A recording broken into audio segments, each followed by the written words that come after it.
शेषे दामों यूटर्न गत किछि दिन हेब लगातार दल विरोध में गर्जिबा परे शेषे नरम पड़िछंती बीजेडी वरिष्ठ नेता डॉक्टर दामोदर राउत। शासक दल को टार्गेट परे आज विरोधी मानकु टार्गेट करिछंती दाम। दुर्नीतिर पर्दाफाश करबा विरोधी काम जहाँकि विरोधी माने करुनथिबा से कहिछंती। दुर्नीतिर पर्दाफाश हेबा दरकार, तेणु से दुर्नीति संपर्क में कहिथिबा कहिछंती। सरकार की दल नारे से किछि कहि नथिबा सफेई दैछंती। एथिसह मुख्यमंत्री तथा दलर सुप्रीमो नवीन पट्टनायक को क्लीन चिट देइछंती दाम।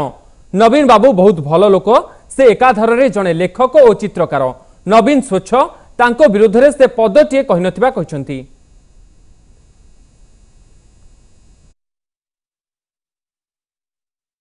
मु तो नवीन पट्टनायक विरुद्ध में पदटी शब्दटी के कही मुझे आमर माननीय मुख्यमंत्री अन्य मुख्यमंत्री अपेक्षा एक्सपोजर बहुत पृथ्वी अनेक देश भ्रमण कर जड़े लेखक हिसाब से बही लिखिं बेस्ट सेलर होती जड़े चित्रकर हिसाब से आंतर्जातिक क्षेत्र में ना अच्छी किसी दोष ना।